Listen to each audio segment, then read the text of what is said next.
की मोगरी लावणाऱ्या स्वयंसेवकाचा हात या रथयात्रेच्या याच्यामध्ये कुठेतरी तो अडकला मोगरी लावताना आणि तो फ्रॅक्चर झाला. तर सर मला हे जाणून घ्यायला आवडेल तुमच्याकडनं आता की रथ ओढताना काय नियम असतात नक्की. तर सर आत्ताच तुम्ही म्हणालात मूर्त्यांबाबत, तर मला हे जाणून घ्यायला आवडेल तुमच्याकडनं की रथावर कुठल्या कुठल्या मूर्त्या असतात. सर पहिला जो रथोत्सव सुरू झाला तर त्याबद्दल तुम्ही तुमच्या आजोबांकडनं पंजोबांकडनं काही कथा ऐकलेल्या आहेत का, ते आमच्या प्रेक्षकांना आणि मला ऐकायला नक्कीच आवडेल. जय जय रामकृष्ण हरी. नमस्कार श्रोते मित्रांनो, आपल्या आवडत्या पॉडकास्टमध्ये म्हणजेच विचार मंथन या युट्यूब चॅनलवर मी उमा बागुल आपले सहर्ष स्वागत करते. आज आपण चाललो आहोत एका अशा वाटेवर जिथे चालणं हेच साधन आहे आणि जिथे पोहोचणं हीच प्राप्ती. होय, आजचा विषय आहे पंढरीची वारी.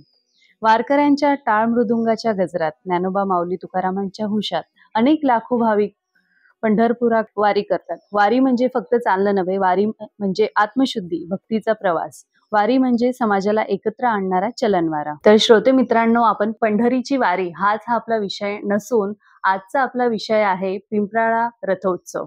तर ज्या पिंपराळाला प्रति पंढरपूर म्हणून ओळखलं जातं, अशा पिंपराळा रथोत्सवाला 150 वर्ष यावर्षी पूर्ण होणार आहेत. तर त्याबद्दल अधिकाधिक जाणून घेण्यासाठी आपल्याकडे असं एक व्यक्तिमत्व आहे ज्यांच्याकडनं आपल्याला एकदम सखोल माहिती मिळणार आहे. तर माननीय अनिल वाणी सर आज आपल्यासोबत इथे आहे, जे पिंपराळा रथोत्सव समितीचे प्रमुख आहे, तसंच विठ्ठल मंदिर संस्थानाचे ते विश्वस्तही आहेत. नमस्कार सर, स्वागत आहे आपलं विचार मंथन या युट्यूब चॅनलवर. नमस्कार मॅडम. विचार मंथनच्या सर्व परिवारातले सदस्य आज आपण इथे वेळात वेळ काढून आमच्याकडे आलात मुलाखत घेण्यासाठी, त्याबद्दल सर्वप्रथम आपले मी मनपूर्वक स्वागत करतो. तर पिंपराळा रथोत्सव ही केवळ परंपरा नाही, ती एक समूह भावनेची, श्रद्धेची आणि सामाजिक सलोख्याची शिखरगाथा आहे. तर 150 वर्षांची ही परंपरा आहे. जनाबाईंच्या स्मरणार्थ सुरू झालेला हा सोहळा आज जळगावचा प्रति पंढरपूर म्हणून ओळखला जातो. तर अनेक भक्त वेगवेगळ्या शहरातून, वेगवेगळ्या गावातून आज इथे जळगावच्या पिंपराळा नगरीमध्ये येत असतात आणि हा जो उत्सव आहे तो एकदम आनंदाने सर्वजण इथे साजरा करत असतात. तर नक्कीच याबद्दल आपण सरांकडनं इथे जाणून घेणार आहोत. सर, सर्वात अगोदर मला आणि आमच्या प्रेक्षकांना तुमच्याकडनं जाणून घ्यायला आवडेल की पिंपराळा रथोत्सवाची सुरुवात कधी झाली आणि कशी झाली. नमस्कार. पिंपराळा रथोत्सव म्हटला म्हणजे प्रति पंढरपूर समजला जाणारा असा पिंपराळा नगरीतील रथोत्सव. पूर्वीचा इतिहास जर बघितला रथाचा, तर पूर्वी पिंपराळा नगरीमध्ये ग्रामीण भाग होता. ग्रामीण भागातून आता हा शहरी भागात आता ते पिंपराळा नगरी एकत्र आला. पिंपराळा नगरीमध्ये रथोत्सव सुरू होण्याचं कारण म्हणजे आमच्याच घराण्यातील माझ्या आजोबांचे आजोबा, म्हणजे आता मी 5व्या पिढीमधून ते कार्य करत आहेत. तर या पिढीतले आमचे पंजोबा तोताराम नथुशेठ वाणी यांना एक कन्या होती. तिचं बालवयातच निधन झालं. तर त्यामागे त्यांनी मग त्यांची इच्छा होती की बाबा पिंपराळाचे आपण आहोत, पिंपराळा नगरीमध्ये आपण रहिवास आहेत, तर तिच्या स्मरणार्थ तिची आठवण म्हणून कायमस्वरूपी तिची चालावीत आठवण यासाठी आपण काहीतरी करायला पाहिजे. तर त्या निमित्ताने मग त्यावेळी त्या काळामध्ये पिंपराळामध्ये त्यांनी एक रथ बनवायचा मानस केला आणि तो रथ यात्रा उत्सव कसा चालू करणार, तर त्या निमित्ताने मग त्यांनी विचार केला आणि हा यात्रा उत्सव श्री विठ्ठल मंदिराला हा रथ अर्पण करून हा गावसंबंधी पिंपराळा येथे आषाढी एकादशीला त्याची यात्रा निघेल आणि तो उत्सव हा विठ्ठल मंदिर संस्थान तर्फे आयोजित केला जाईल असा मानस केला आणि त्यांची कन्या जानकाबाई हिच्या स्मरणार्थ तो रथ दिलेला आहे. सर, पहिला जो रथोत्सव सुरू झाला तर त्याबद्दल तुम्ही तुमच्या आजोबांकडनं पंजोबांकडनं काही कथा ऐकलेल्या आहेत का, ते आमच्या प्रेक्षकांना आणि मलाही ऐकायला नक्कीच आवडेल. निश्चितच मॅडम. साधारण आता हे 150वे वर्ष आहेत या पिंपराळा नगरीमध्ये रथोत्सवाचं. पहिला रथोत्सव इसवी सन 1875 मध्ये जानकाबाई की जय या जय घोषाने आपला रथोत्सव पिंपराळा नगरीमध्ये निघाला. आता पूर्वीच्या काळी म्हटलं म्हणजे 5 पिढ्यापूर्वीचं जे ऐकून होतं की बुवा रथोत्सव कशा पद्धतीनं साजरा व्हायचा, तर खूप साध्या प्रमाणात आणि स्थानिक लेवलला म्हणजे हजारोंच्या संख्येनं त्या यात्रेमध्ये सहभागी होणारे असे आमचे भाविक तिथे एकत्र येऊन दर आषाढी एकादशीला तो रथोत्सव साजरा व्हायचा. साधारण सकाळी तो रथोत्सवाची यात्रा 10 वाजेला निघायची आणि संध्याकाळी 10 वाजेला ती घरामध्ये परत ती यात्रा संपायची. अशा पद्धतीनं तो रथोत्सव चालू झाला. याच्यामध्ये सर्व गावकरी मंडळी, स्थानिक समाज बांधव, आमचे स्वयंसेवक, भजनी मंडळी आणि त्याचबरोबर सेवाभावी वर्ग सर्व गावातला, की जे सर्व धर्मसमभाव असलेला असा एकत्रितरित्या आमचा हा पिंपळा नगरीतील रथोत्सव आहे. सर, तुम्ही आत्ताच सांगितलं की अगदी साध्या पद्धतीने जे पहिलं वर्ष होतं तेव्हा त्यांनी ती सुरुवात केलेली होती. पण मला असं जाणून घ्यायला नक्कीच आवडेल तुमच्याकडनं, तुम्ही कधीपासून हा रथ उत्सव बघत आहात आणि पूर्वीचा जो रथ उत्सव आहे आणि आत्ताचा जो रथ उत्सव आहे त्यामध्ये काय फरक तुम्हाला जाणवतो? चांगला प्रश्न आहे तुमचा. पूर्वीचा रथोत्सव आणि आताचा रथोत्सव. सुरुवातीला मी सांगेल की मी या रथोत्सवामध्ये साधारण 30 ते 35 वर्षापासून सहभागी आहे. म्हणजे माझ्या वयाच्या 18 वर्षापासून, ज्या वेळेला मी 10वीला होतो त्यावेळेपासून मी या रथोत्सवामध्ये सहभागी होत आहे. तत्पूर्वी माझे मोठे बंधू मोहनदास वाणी, की जे आज संस्थेचे अध्यक्ष आहेत, हे अगोदर सक्रिय होते. त्या अगोदर आमचे वडील होते, काका होते, त्याच्यानंतर आजोबा होते. यांनी देखील या रथोत्सवामध्ये सक्रिय होऊन सहभाग घेऊन काम केलेलं आहे. मी आता गेल्या 30 वर्षापासून मी ह्याच्यामध्ये आहे. परंतु पहिला रथ आणि आत्ताचा रथ, पूर्वीला रथ जो होता तो खूप जुन्या पद्धतीनं ज्या वेळेला रथोत्सव साजरा व्हायचा, की त्यावेळेला पाणी, पाऊस, ऊन, हवा याच्यासाठी रथाला घर नव्हतं. आणि जे घर होतं ते नाल्याला लागून होतं. त्याच्यामुळे बऱ्याच वेळेला ह्या मोगरी लावणारे स्वयंसेवक असेल किंवा आमचे कार्यकर्ते असेल किंवा सेवाभावी वर्ग असेल, यांना तो यात्रा उत्सव साजरा करताना बऱ्याच वेळेला बाहेरून, गावाच्या बाहेरून रथयात्रा मार्गावरून निघाल्यानंतर मागच्या साईडला एक नाला होता रथाच्या मागे, घराच्या मागे. तिथे दरवेळेला पावसामुळे तिथे रथ अटकायचा, म्हणजे फसायचा रथ. तो काढणं खूप जिगरीचं व्हायचं. आणि त्या काळी ऐकण्यात येत किंवा आपल्या आता दिवे आहेत, लाईटचे सगळे उपलब्धता आहे, त्यावेळी मशाल लावून रथ तिथे त्या मशालीच्या याच्यामध्ये आपल्याला त्या मोगरी लावणाऱ्या स्वयंसेवकाला रथमार्ग दाखवा लागत होता रात्री 10 वाजता 9 वाजता, आणि तो रथ निघत नव्हता. बऱ्याच वेळेला रथ हा नाल्यामध्ये तिथे अडकून राहायचा. स्थानिक लोकांच्या, सेवेकरी, भावकरी लोकांच्या सगळ्यांच्या फजिता व्हायच्या. शेवटी लास्ट मोमेंटला तो रथ तिथे बाजूला ठेवावा लागत होता आणि नंतर दुसऱ्या दिवशी ट्रॅक्टरने ओढून तो रथ बाहेर काढावा लागत होता. आणि त्यानंतर मग पावसाळा गेल्यानंतर तो रथ नाल्याला लागून असलेल्या घरामध्ये ठेवत होते. तत्पूर्वी काही काळ पावसाळ्यामध्ये कंटिन्यू रथ राहिल्यामुळे तो जीर्ण व्हायला लागला. आणि जीर्ण झाल्यामुळे त्याचा मेंटेनन्स वाढत गेला रथाचा, की ज्या वेळेला म्हणजे रथाचं लाकूड जीर्ण व्हायला लागलं. रथाचं लाकूड हे सागवानी लाकूड होतं. तर ते काही वेळामध्ये जीर्ण झाल्यानंतर ज्या वेळेला रथोत्सव चालायचा आणि मोगरीवरून ज्या वेळेला रथ चालायचा, काही वेळेला, कारण त्यावेळेला डांबरीकरण नव्हतं, काही नव्हतं, मातीचे रस्ते होते, बऱ्याच वेळेला रथ फसायचा. मोगरीवरून रथ चालल्यामुळे तो जीर्ण झाल्यामुळे बरेच पार्ट त्याचे असे खिळखिळे झालेले होते. मग अशा प्रसंगी रथोत्सव यात्रा काढताना संयोजकांना आणि गावातल्या सेवेकरी लोकांना, जे सेवा करत होते, त्यांना खूप जिगरीचं व्हायचं या परिस्थितीमध्ये रथोत्सव काढताना. तर त्या काळामध्ये हा रथोत्सव साध्या पद्धतीनं, म्हणजे त्या रथोत्सवावर मी बघितलेलं आहे, म्हणजे माझ्या बालपणामध्ये बघितलेलं आहे, की केळीचे खांब, आपले आंब्याची पानं, साधे 2-3 फुलांचे हार मूर्त्यांना, अशा पद्धतीमध्ये तो रथयात्रा उत्सव निघत होता. आणि तरी देखील गावकऱ्यांचा उत्साह आणि त्याच्यामध्ये सहभागी होण्याचा आनंद हा खूप वेगळाच होता.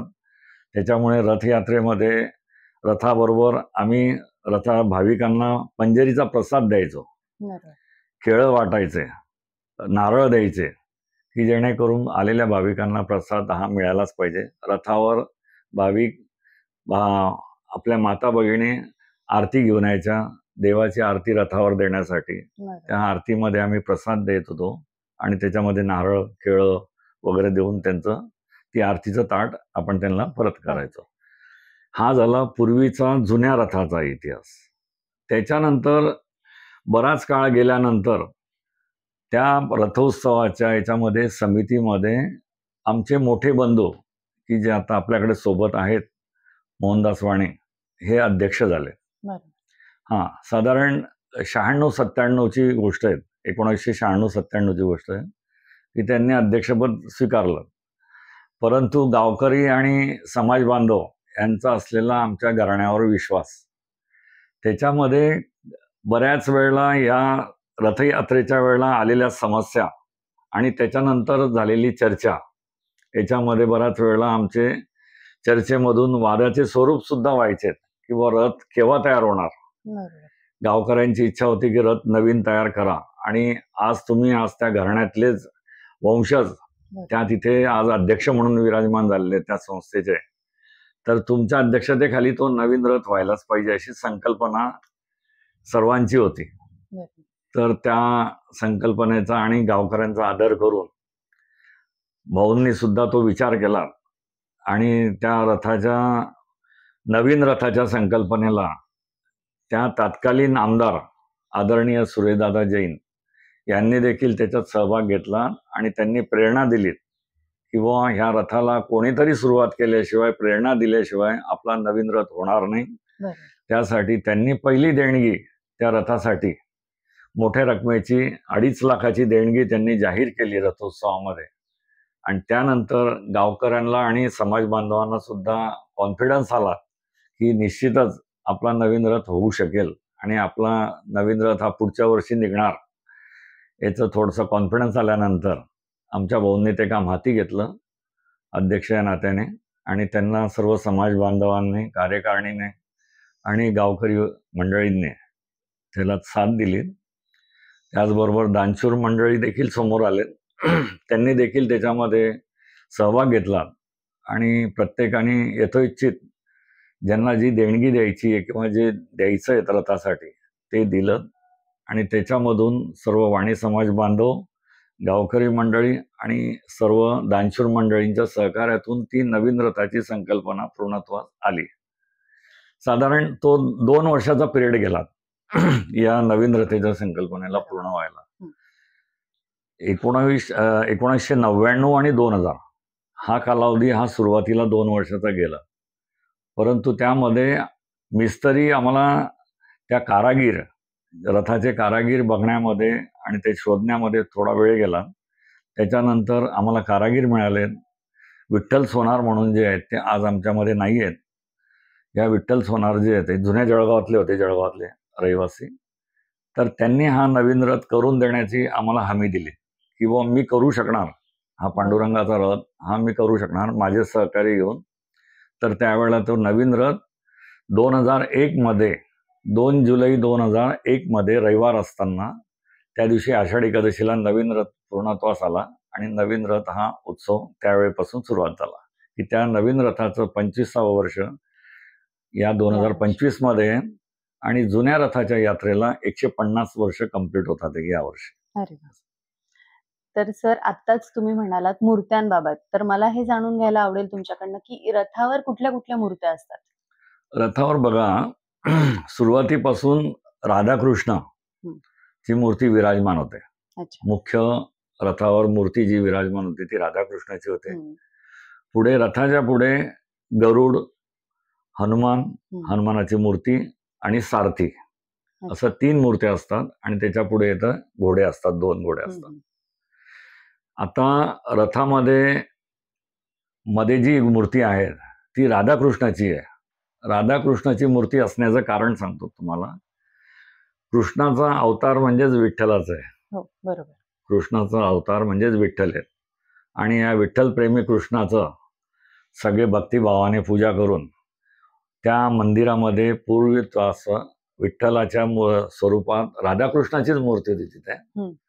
तर सर्वांचा तो मानस होता त्या काळी की हीच मूर्ती आपल्या रथावर असावी, त्याच्यामुळे ती मूर्ती आपण तिथे विराजमान होते बरोबर. आणि त्या मूर्तीचीच पूजा करून आपण जानकाबाईकी जय या जयघोषाने रथयात्रेला सुरुवात करतो. तर श्रोते मित्रांनो, मला असं वाटतं की पंजिरी, आता सरांनी हा जो शब्द उच्चारलेला आहे त्याबद्दल सगळ्यांनाच माहिती असेल. आणि पिंपराळा रथोत्सव म्हटला की लहान मुलांना फक्त प्रसाद खाण्यासाठी रथोत्सवात जायचं असतं, किंवा तिथे आता बरेच अशी खेळणी येत असतात, बरेच असं स्टॉल्स लागत असतात, त्यासाठी लहान मुलं तिथे मस्त मजा करायला जात असतात. तर मीही लहानपणी ऍक्च्युली हा प्रसाद खाण्यासाठी जायची, आणि हा प्रसाद इतका अतिशय चविष्ट असा प्रसाद, त्याबद्दल मला सरांकडनं जाणून घ्यायला नक्कीच आवडेल. सर, पंजेरी म्हणजे नक्की काय? छान प्रश्न येतो आणि जिव्हाळ्याला लागणारा प्रश्न येतो.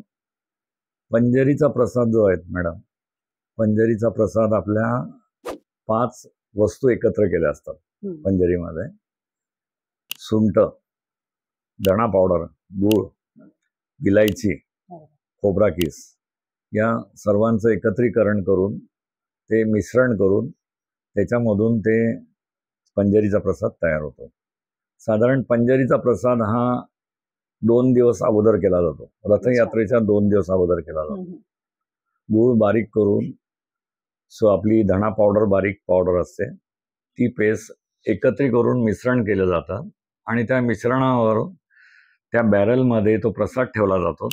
त्याच्यानंतर त्याच्यामध्ये मसाला, सुंठ, खोबरा किस आणि विलायची पावडर हे एकत्रित मिश्रण जे असतं ते त्याच्यावर टाकलं जातं आणि त्याच्यामधून ते एकत्रीकरण करून तो 2 दिवस आपल्या प्रसादाच्या ड्रममध्ये बंद याच्यात ठेवला जातो. त्याच्यात कृष्णाची मूर्ती ठेवली जाते, त्याच्यात पूजा केली जाते आणि त्यानंतर नैवेद्य मंदिरामध्ये दाखवून, विठ्ठल रुक्मिणीला नैवेद्य दाखवून सकाळी महाआरतीच्या वेळेला, महापूजेच्या वेळेला, त्याच्यानंतर ते रथावर वाटप दुपारी आरती झाल्यानंतर ते आपण सर्वांना भाविकांना प्रसाद म्हणून देत असतो.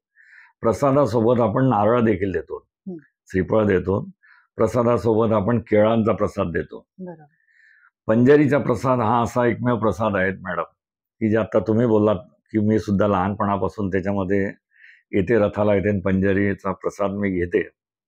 तर खरोखर आम्ही देखील एक लहानपणामध्ये, बालपणामध्ये ज्या वेळेला आम्ही रथोत्सवामध्ये सहभागी व्हायचो, आपला रथ आहे, आपल्या गावातला रथ आहे, आपला घरातला रथ आहे आणि तो पंजेरीचा प्रसाद मला केव्हा मिळेल, रथ केव्हा येईल आणि प्रसाद केव्हा मिळेल याच्याकडे खूप उत्सुकता राहायची. म्हणजे अक्षरशः मी रथाचा प्रसाद 2-3 दिवस खायचो, प्लेटमध्ये घेऊन खायचो. त्याच्यामध्ये खूप चविष्ट आणि गुणकारी येते. तो आयुर्वेदिक शास्त्रामध्ये सुद्धा या 5 जे पदार्थ एकत्रित केले जातात त्याचं सुद्धा आयुर्वेदामध्ये खूप महत्व आहे आणि त्याचं चव जी आहे, टेस्ट आपण जी म्हणतो, ती फक्त आषाढी एकादशीच्या प्रसादालाच मिळणार. तो प्रसाद जर तुम्ही घरी केलात, तेच पदार्थ एकत्र करून जर घरी केला तर त्या प्रसादाची चव मिळणार नाही. खूप गुणकारी आणि चांगला प्रसाद हा फक्त आणि फक्त जळगाव जिल्ह्यामध्ये पिंपळा रथोत्सवालाच मिळणार तो. बरोबर. सर, आत्ताच तुम्ही म्हणालात की विठ्ठल रुक्मिणी यांच्या मूर्तीला तो प्रसाद दाखवला जातो आणि नंतर मग आपल्या रथोत्सवामध्ये तो वाटप केला जातो. तर मला आपलं जे जुनं विठ्ठल मंदिर आहे त्याबद्दल जाणून घ्यायला आवडेल तुमच्याकडनं. निश्चित. हे जे विठ्ठल मंदिर आहे हे प्राचीन काळातील आहे मॅडम. म्हणजे रथोत्सव सुरू होण्याच्या काही वर्षापूर्वीचं मंदिर आहे. आता आम्हाला तिथे प्राचीन काळातील एक प्लेट मिळाली होती, त्याच्यावर साधारण 250 वर्षापूर्वीचं हे मंदिर आहे. रथोत्सव 150 वर्ष झालं, पण तत्पूर्वी त्याच्या अगोदरचं हे 100 वर्ष अगोदरचं प्राचीन काळातील मंदिर आहे. हे मंदिर श्री विठ्ठल मंदिर संस्थान वाणी पंचमंडळ या नावाने रजिस्ट्रेशन झालेलं आहे. 1960 मध्ये ते रजिस्ट्रेशन झालेलं आहे. याच्यावर वाणी पंचमंडळ कार्यरत आहेत. आज देखील या विठ्ठल मंदिराचे अध्यक्ष म्हणून जे नवीन रथाचे जे अध्यक्ष होते, ज्यांच्या काळात झाला, श्री मोहनदास बापू वाणी यांच्या अध्यक्षतेखालीच ते झालेलं आहे आणि ही मंदिराची जबाबदारी संपूर्ण या वाणी पंचमंडळावर आहे. हे वाणी पंचमंडळ ह्या मंदिरामध्ये रथोत्सवाचं काम करत असताना वर्षभरात वेगवेगळे उपक्रम देखील या मंदिरामध्ये राबवत असतात. म्हणजे गोकुळाष्टमी झाली, रामनवमी झालं, दही अंडी झालं, पालखी झालं, रथाबरोबर पालखी चौदसला निघते. हे पालखी उत्सव देखील त्याच्यामध्ये असतो. दहीहंडीचा असतो, उपक्रम असतो. नंतर अजून परत कोजागिरी पौर्णिमा असते, तो सुद्धा उत्सव तिथे साजरा होतो. असे वेगवेगळे उत्सव, आपला तुकाराम बीज महोत्सव साजरा होतो. वेगवेगळे उत्सव तिथे मोठ्या प्रमाणात साजरा होतो आणि या उत्सवामध्ये सगळे गावातले गावकरी भाविक या मंदिरामध्ये येत असतात. या मंदिराचा भाविकांना येण्याचा ओघ इतका चांगला आहे, म्हणजे साक्षात्कारच समजायचा की हे जुनं प्राचीन मंदिर आहे. नवीन मंदिर जरी असेल गावात, तरी या मंदिराकडे जाण्याचा मार्ग भाविकांचा खूप, म्हणजे मनापासून श्रद्धेनं ते एकत्र येऊन त्या मंदिरामध्ये येतात आणि सेवाभावी भावनेनं तिथे सहभागी होतात प्रत्येक वेळेला.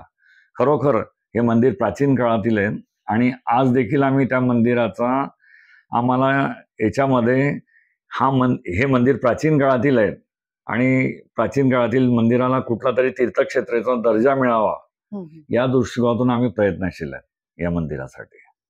या मंदिरामध्ये राई, रुक्मिणी आणि विठ्ठल असे मूर्त्या आहेत की ज्या महाराष्ट्रामध्ये बऱ्यापैकी मंदिरांमध्ये तुम्हाला बघायला मिळणार नाही. या 3 मूर्त्या तिथे असतात आणि त्या मूर्त्या देखील इतक्या, एकादशीच्या दिवशी जर बघितलं, मूर्तींचे स्वरूप जर बघितलं, चेहरा बघितला, तर वेगळा फुललेला आणि आनंदीमय वातावरणात तो देवांच्या मूर्तींचं ज्यावेळेला आपण एकरूप होतो, दर्शन घेतो, त्यावेळेला खरोखर साक्षात्कार तो जाणवतो. आणि या मंदिराचं आणि रथाचं वैशिष्ट्य म्हणजे आपली मनोकामना पूर्ण करणारा हा पिंपळा नगरीतील रथोत्सव आणि विठ्ठल मंदिर आहे. त्याच्यामध्ये बऱ्यापैकी सर्वजण आनंदाने आणि उत्साहाने सहभागी होत असतात. सर, तर मला आता तुमच्याकडनं हे जाणून घ्यायला आवडेल की पिंपळा रथोत्सव हा दरवर्षी होतच असतो, तर याची पूर्वतयारी कशी केली जाते, किंवा ज्या दिवशी रथोत्सव हा असतो म्हणजे आषाढी एकादशीला, तर त्या दिवशी सकाळपासून तुमचं शेड्यूल कसं असतं, आणि नंतर परत एक प्रश्न की हा उत्सव चालतो किती दिवस? चांगला आहे, प्रश्न चांगला आहे आणि उत्सुकताही तुम्हाला खूपच दिसते प्रश्न विचारण्यामध्ये. आनंद आहे. हा रथ उत्सव जो आहे आषाढी एकादशीला दरवर्षी निघत असतो. या रथोत्सवाची पूर्वतयारी संदर्भात 1 महिना अगोदरपासून आम्ही साधारण तयारी करतो. या रथोत्सवासाठी नियोजन वाणीपंच मंडळाचे असते. श्री विठ्ठल मंदिर संस्थान वाणीपंच मंडळाचे नियोजन असते. आयोजक आम्ही आहेत. नियोजन जरी आम्ही करत असलो तरी आम्ही सोबत सर्व ग्रामस्थ मंडळी आणि सेवेभावी करणारे सगळे सेवक, रथाला मध्ये सहभागी होणारे, यांच्या सोबत घेत असतो. साधारण या रथोत्सवाची तयारी करताना आम्ही प्राथमिक स्वरूपाची पहिले विठ्ठल मंदिर संस्थांची कार्यकारिणीची मीटिंग घेतो. त्या मीटिंगमध्ये रथोत्सव साजरा करण्यासंदर्भात बरेच विषय चर्चेला असतात. यावर्षी रथोत्सव साजरा करताना आपल्याला काय तयारी करायची आहे, मागच्या वर्षी येणाऱ्या काही अडचणी असेल तर त्याच्यावर, संभाव्य अडचणीवर आपण दूर करण्यासाठी काय नियोजन करायचं. प्राथमिक डिस्कशन हे पहिले कार्यकारिणीच्या सभेमध्ये होऊन जातं. त्याच्यानंतर वाणी समाज बांधवांची आणि कार्यकारिणीची एक मीटिंग घेतली जाते. त्याच्यामध्ये सविस्तर अजून चर्चा केली जाते आणि त्यानंतर ग्रामस्थ मंडळी, मोगरी लावणारे स्वयंसेवक, भजनी मंडळ आणि लेझिम पथक, भवानी देवीचे सोंग की जे त्याचे आयोजन करतात, या सर्वांची एकत्रित एक कॉमन मीटिंग बोलवली जाते आणि त्या कॉमन मीटिंगमध्ये यावर्षी होणाऱ्या रथोत्सवासंदर्भात सविस्तर चर्चा, की प्रत्येकाच्या अडीअडचणी आणि उत्सव चांगल्या पद्धतीने करण्यासंदर्भात काही नवीन सूचना, याचा आम्ही आदर ठेवून पुढचं नियोजन कसं चांगलं करता येईल, त्याच्यामध्ये काय सुधारणा करता येईल या संदर्भात चर्चा करतो. आणि त्यानंतर रथाच्या एक 4-5 दिवस त्या अगोदर आम्ही पोलीस डिपार्टमेंट आणि शांतता कमिटी यांची एक मीटिंग घेतो. त्या मीटिंगचं पण आयोजन केलेलं असतं आणि सर्वात शेवटची मीटिंग असते आणि त्यानंतर आपला आषाढी एकादशीच्या रथोत्सवाला आम्ही तयारी पूर्णत्वाकडे जाण्यासाठी आम्ही वेळ देतो. 2 ते 3 दिवस. म्हणजे आपला प्रसाद तयार करायचा असतो. प्रसाद तयार करून बाकीच्या कार्यकर्त्यांना सांगून, रथांची सजावट असते, रथाचं त्या कलरिंग असतं, या सर्व गोष्टीच्या तयारीला आम्हाला साधारण 15 ते 20 दिवस लागतात. बरोबर. रथाचे चाकं चेक करण्याचे असतात. रथाच्या चाकानंतर त्याला ऑइलिंग, ग्रीसिंग करणं, काही डॅमेज आहेत का, काही पार्ट डॅमेज आहेत का, काही सुधारणा करायची का त्याच्यामध्ये, याचं सुद्धा पहिले पाहणी केली जाते. त्याच्यानंतर मग आम्ही कलरिंगचं काम घेतो. कलरिंगचं काम घेतल्यानंतर मग आपल्या प्रसादाचं असतं. प्रसाद झाल्यानंतर रथाच्या दिवशी सकाळी आपली फ्लावरने डेकोरेशन केलं जातं रथावर. तत्पूर्वी आम्ही रथाच्या बाबतीत तुम्ही बोललात की बुवा हे किती दिवसाचं असतं. रथोत्सव साधारण हा आमचा आषाढी एकादशी पासून तर पौर्णिमेपर्यंत या रथाचं उत्सवाचे स्वरूप असतं. रथोत्सवामध्ये ज्या वेळेला नियोजन चालतं त्यावेळेला रथोत्सव, पालखी आणि गोपाळकाला दहीहंडीचा असं 3 पार्टमध्ये त्याचं आम्ही डिस्ट्रीब्यूट केलेलं असतं. रथोत्सव आषाढी एकादशीला निघतो. पालखी ही 14 पौर्णिमेला संध्याकाळी निघते 8 वाजेला. तर साधारण ती 12 वाजेपर्यंत ती येते. आणि पौर्णिमेला येतं दहीहंडी गोपाळकाला करून एकत्र येऊन कीर्तन वगैरे करून सगळं भजन वगैरे म्हणून तिची सांगता होते, कार्यक्रमाची सांगता होते. आता सकाळपासून प्रोग्राम कसे असतात आपण बोललात की रथोत्सवाच्या दिवशी तुमचे काय काय प्रोग्राम असतात. साधारण रथोत्सवाच्या दिवशी सकाळी सुरुवातीलाच 5 वाजेला आपलं जे विठ्ठल मंदिर आहे प्राचीन काळातील आणि जिथे विठ्ठल मंदिर संस्थांचं आता नियोजन आहे, त्या मंदिरामध्ये राई रुक्मिणी विठ्ठलाची जी मूर्ती आहे, मुख्य मूर्ती जी आहेत, त्याचा महाअभिषेक केला जातो. पंचामृत दूध वगैरे करून महाअभिषेक सकाळी कीर्तन म्हटलं जातं. भजनी मंडळ असतात, सर्व भाविक असतात, आमचे कार्यकर्ते असतात, स्वयंसेवक असतात, मोगरी लावणारे असतात, पुजारी असतात, त्या मंदिराचे पुजारी असतात. या सर्वांच्या सोबत सकाळी ते महाअभिषेक होतो. महाअभिषेक झाल्यानंतर 7 वाजेला ज्या रथावर विराजमान होणारी मूर्ती असते, राधाकृष्णाची मूर्ती असते, त्याचा अभिषेक केला जातो. त्या अभिषेकासाठी समाजातर्फे 2-3 जोडपे तिथे बोलवून त्यांच्या हातून त्याचा अभिषेक केला जातो.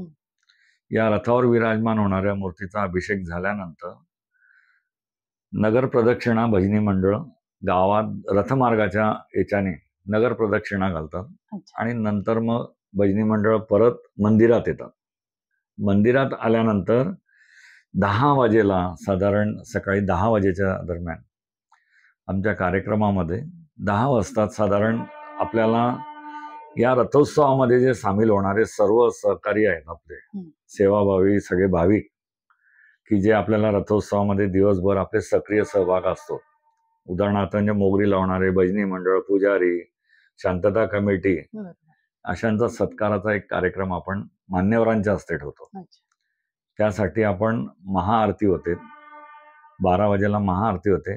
तत्पूर्वी अगोदर 11 वाजेला आपली महापूजा रथाची होते, की जी आपली रथावर विराजमान होणारी राधाकृष्णाची मूर्ती असते, त्या मूर्तीचं 10:30 ते 11 वाजेला भजनी मंडळीच्या सोबत तिथे घेऊन जाऊन त्याची पूजा होते. 2 चाकांचे पूजा होते रथाची.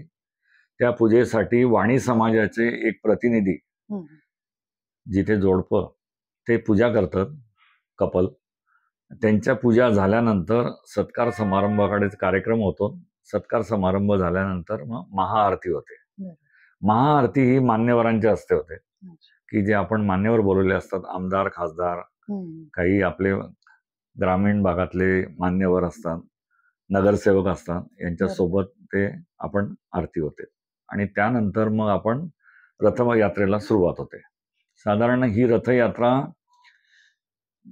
12-12:30 वाजेला निघून दुपारी तर रात्री 10 वाजेपर्यंत रथोत्सव यात्रा ही चालत असते.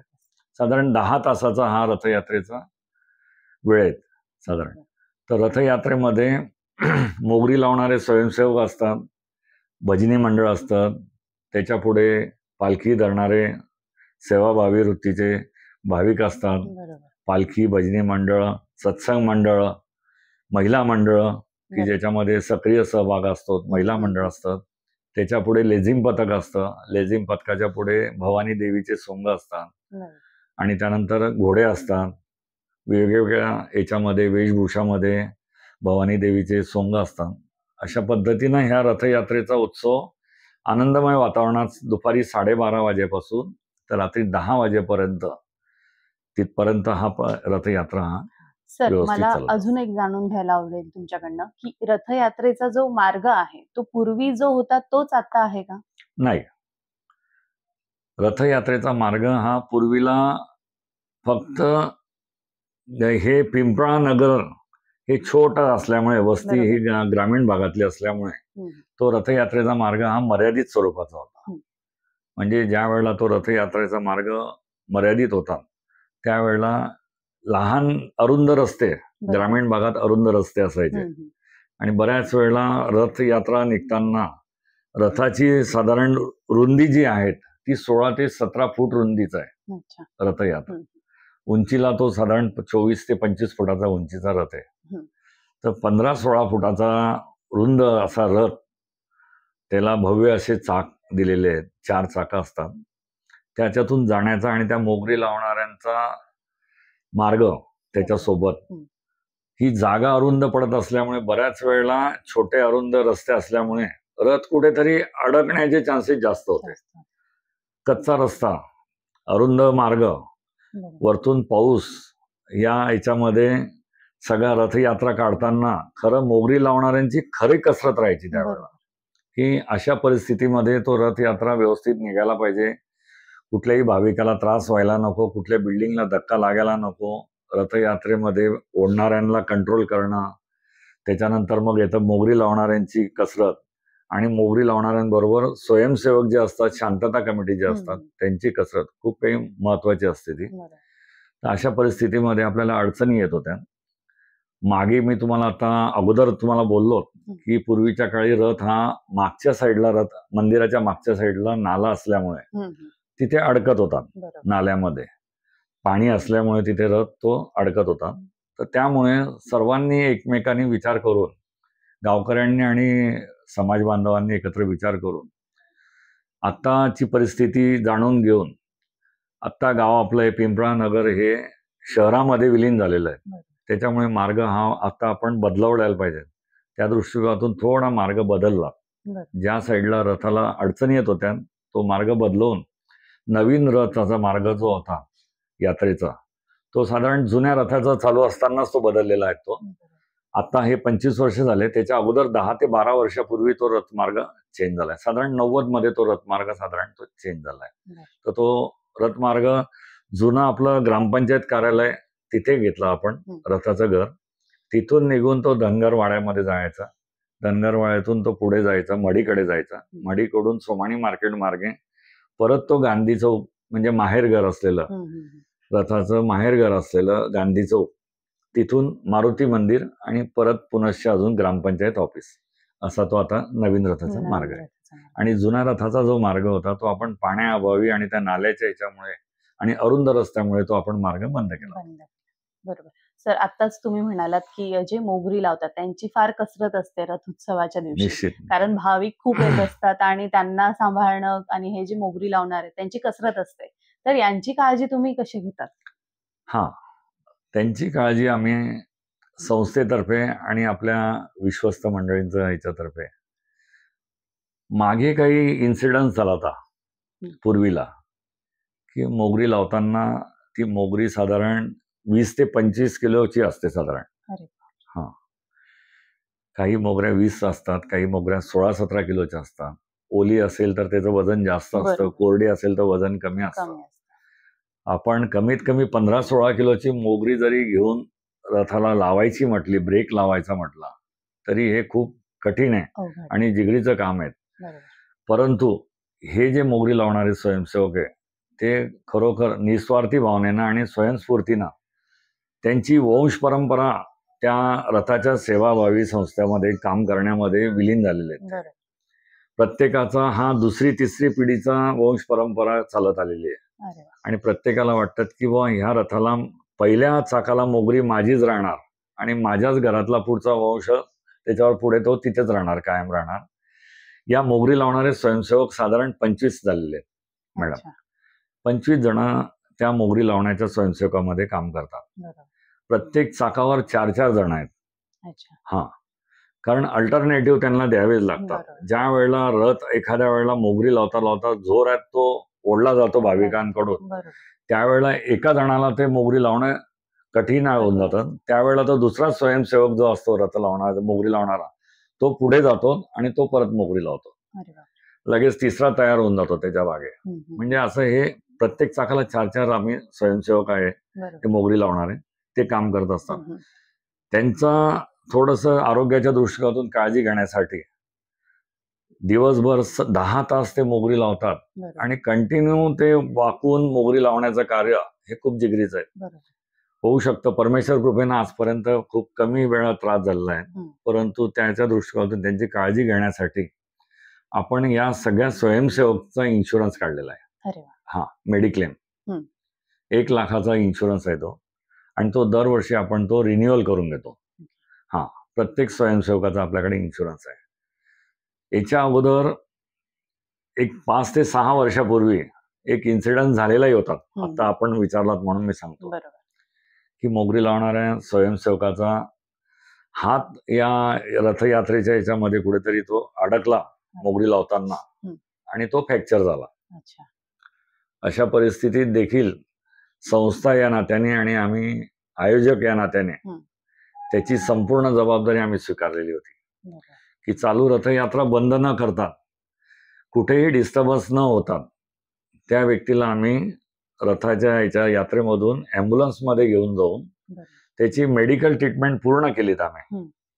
त्यावेळेला त्याचं इन्शुरन्स नव्हता त्या वेळेला, परंतु संस्थेची जबाबदारी आणि नैतिकता आणि हा धार्मिक उत्सव आहे, तो स्वयंस्फूर्तीनं निस्वार्थी भावनेनं तो देवाची सेवा करण्यासाठी तिथे आलाय.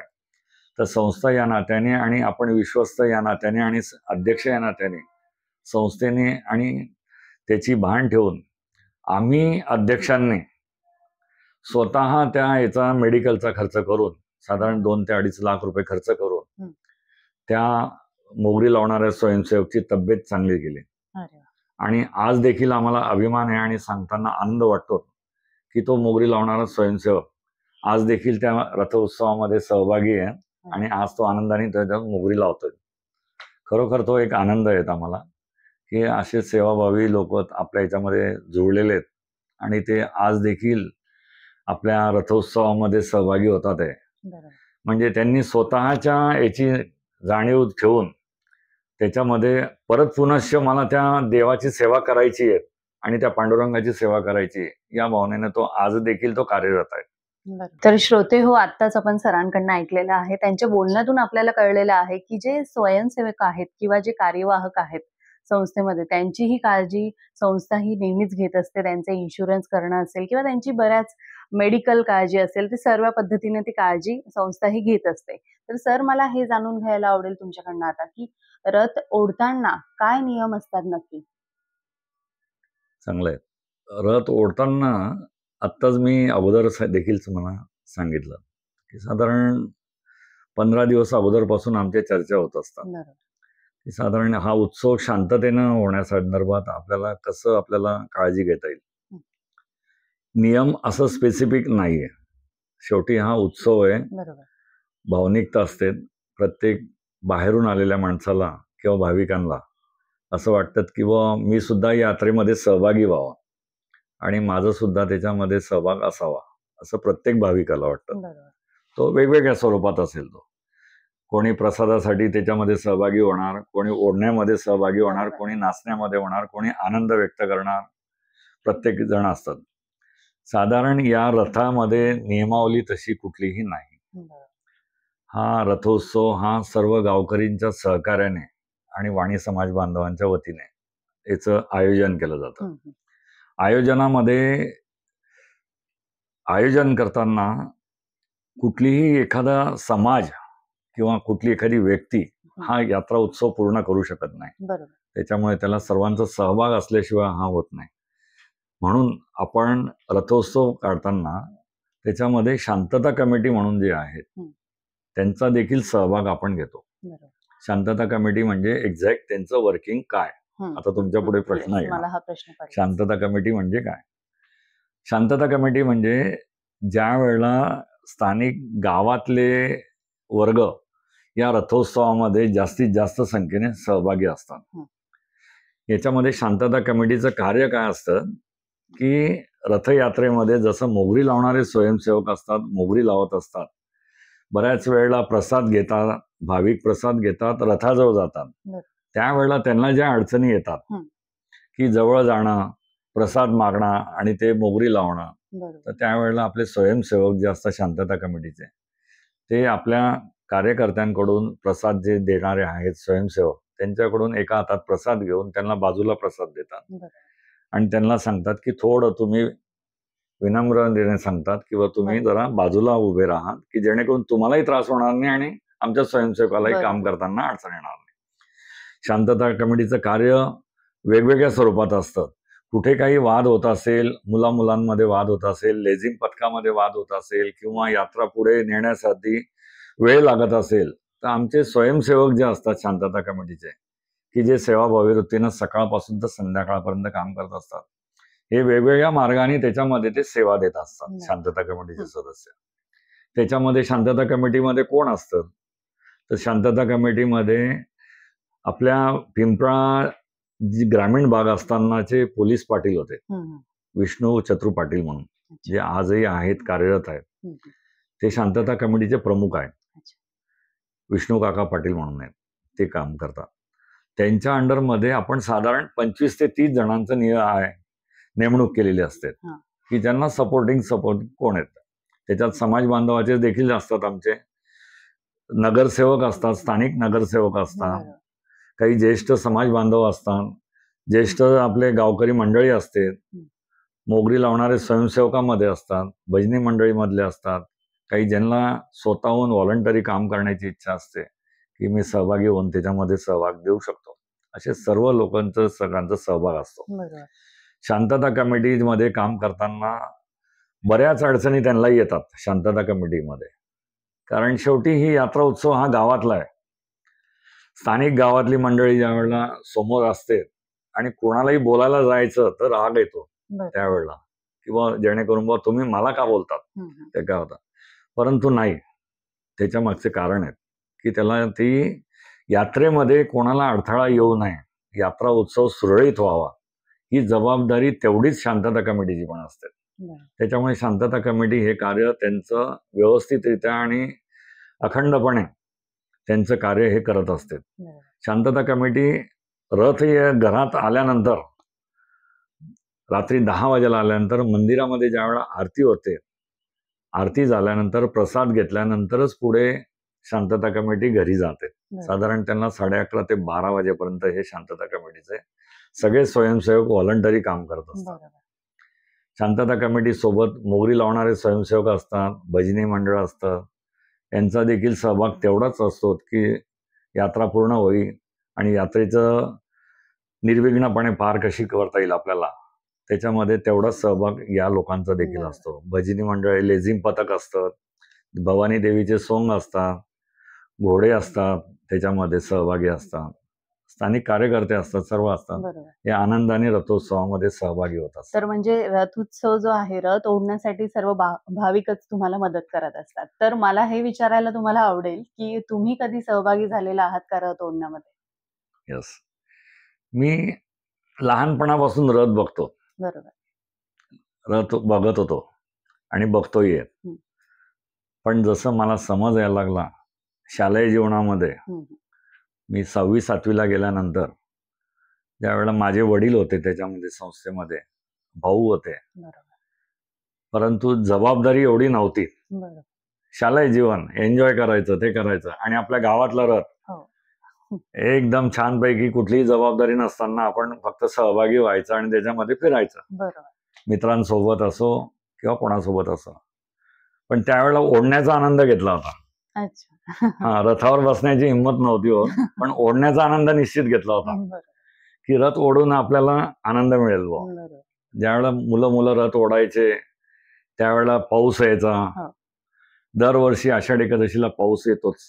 नाही आला तर पावसासाठी प्रतीक्षा करायचे, पाऊस पाहिजे, पाऊस पाहिजे. पाऊस नाही आला तर आजूबाजूला जे घरं आहेत यात्रेच्या बाजूला, त्या घरातली मंडळी महिला वर्ग असो किंवा पुरुष वर्ग असो किंवा मुलं असो, हे घरातलं पाणी बादलीनं घेऊन किंवा तुमच्या ह्याच्यात घेऊन, भांड्याने घेऊन रथोत्सवामध्ये जे सहभागी यात्रेकरू भाविक आहेत, जे रथ ओढतात, त्यांच्या अंगावर पाणी टाकायचे आणि तो एक आनंद वेगळा मिळायचा. पाऊस आला, पाणी मिळालं, ओले झालेत, खूप एन्जॉयमेंट होती ती. आणि तो खरा आनंद आम्ही लहान बालपणामध्ये घेतलेला आहे. आणि त्यानंतर मग प्रसाद घ्यायचा, रथावरून प्रसाद मागायचा, प्रसाद घ्यायचा, प्रसाद खायचा.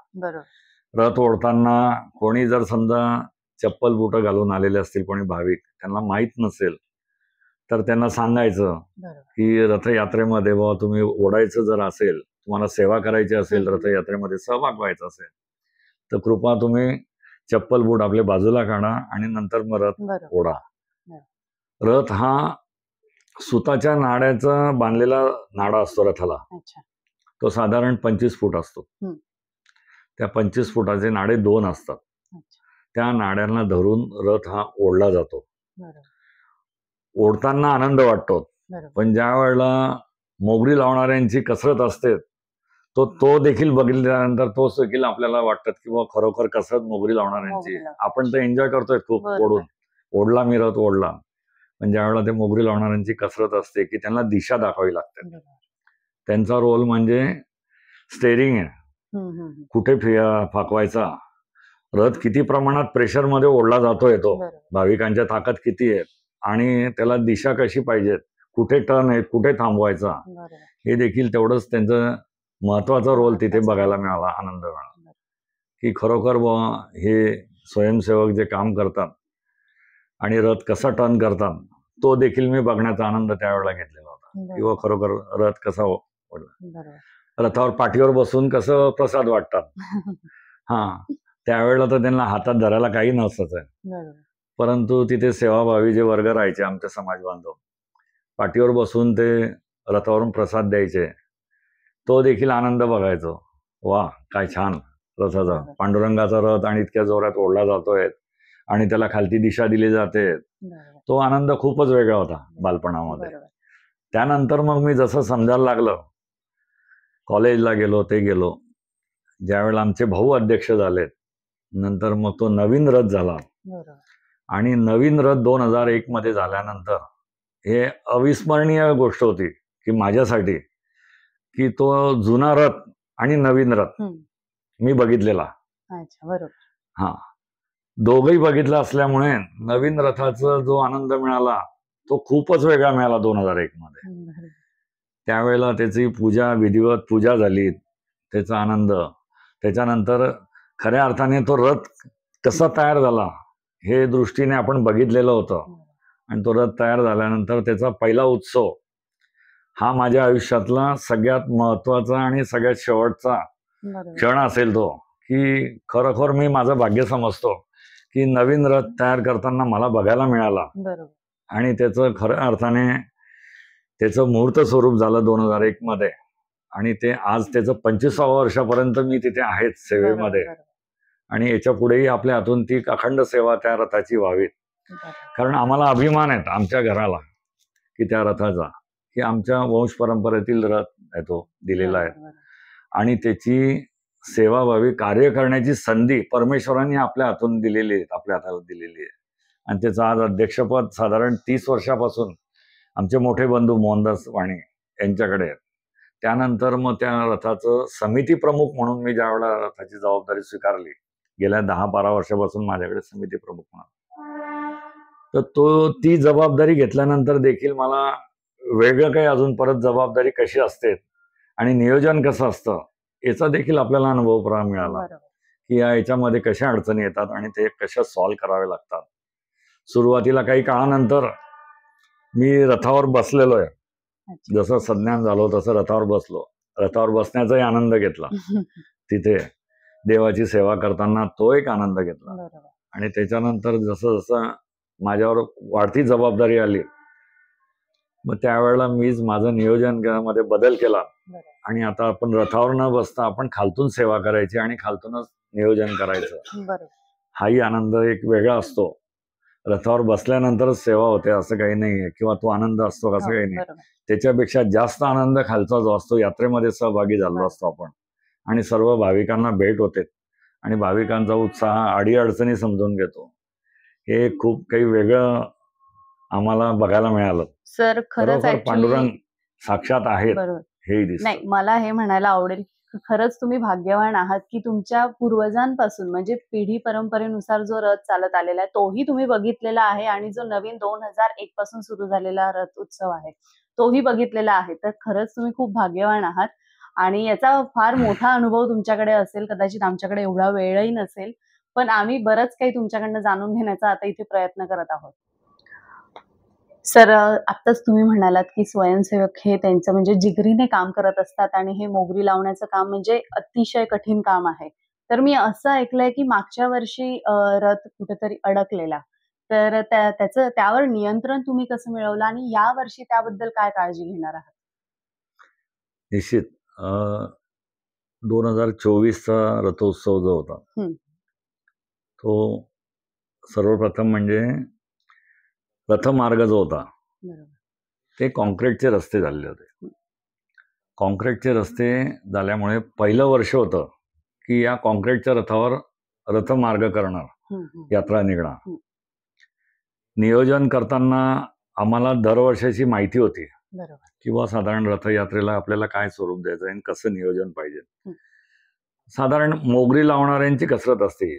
खरं नियोजन आम्ही करतो, सगळे करतात, पण खरोखर त्या मोगरी लावणाऱ्यांची कसरत असते आणि त्यांना ते ओढताना जो भाविक ओढतात त्याचा स्पीड किती आहे आणि आपण कुठे मोगरी लावायला पाहिजे याचा अंदाज तो येणं थोडा अवघड होऊन जातो. काही वेळा अरुंद रस्ते, ग्रामीण भाग. तो मागच्या वेळेला जो इन्सिडेंट झाला तो सत्य परिस्थिती आहे की रथमार्गाच्या पुढे म्हणजे बारीवाड्यातून रथ निघाल्यानंतर ज्या वेळेला धनगरवाड्याकडे जायला लागला त्यावेळेला तिथे उतार आहेत, कॉन्क्रीटचे रस्ते, गटरी कॉन्क्रीटच्या झालेल्या, रस्ता रुंद, रस्ता अरुंद नव्हता, रस्ता रुंद होता, पण टर्निंगच्या ठिकाणी ज्या वेळेला ओढणाऱ्यांचा स्पीड वाढला त्यावेळेला मोगरी लावणाऱ्या स्वयंसेवकांची झाली फजिता.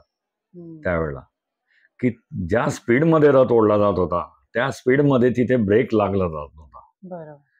बराच त्यांनी प्रयत्न केला ब्रेक लावण्याचा, परंतु तो स्पीड आणि आपले कॉन्क्रीटचे रस्ते याचं थोडं त्यांचं जजमेंट जे आहे ते चुकलं आणि त्याच्यामुळे तो रथ जो आहे तो एका साईडला गटरकडे झुकला आणि परमेश्वराची कृपा आणि पांडुरंगाची शक्ती या सर्व बाजू एकत्र जर केल्या तर त्या यात्रेमध्ये कुठलंही संकट आम्हाला आलेलं नाही. फक्त काना झाला आणि तो बिल्डिंगवर असा टेकला गेला.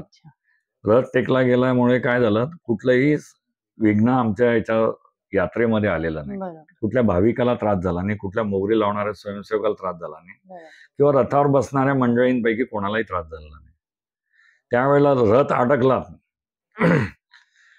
आम्हालाही टेन्शन आलं किंवा खरोखर आयोजकांना टेन्शन आलं किंवा रथ एकदम अटकला, काय झालं काय नाही झालं. पण परमेश्वर कृपेनं आमच्याकडे ॲम्ब्युलन्स होती, सगळ्या काही सुविधा आमच्या प्लॅनिंगमध्ये होत्या. त्यावेळेला आमचे स्थानिक कार्यकर्ते जे आहेत, जे आम्ही शांतता कमिटी म्हणतो, पोलीस डिपार्टमेंटचं सहकार्य होतं. पोलीस यंत्रणा सुद्धा सज्ज होती त्यावेळेला. DYSP होते, ते होते. आदरणीय राजू मामा देखील होते, पूजेला आलेले होते, ते देखील होते तिथे. सर्वांनी परिस्थिती बघितली, परिस्थिती कशी आता हाताळायची. रथयात्रा बंद व्हायला नको, रथयात्रा थांबायला नको, उत्सव थांबायला नको, भाविकांची गर्दी, उत्साह वाढतोय, पण रथ अडकलेला आहे, काय करायचं. एक 15-20 मिनिटं सर्वांनी विचारविनिमय केला एकत्र. मोगरी लावणारे स्वयंसेवक असतील, आमचे ते कार्यकर्ते असतील, ते असतील.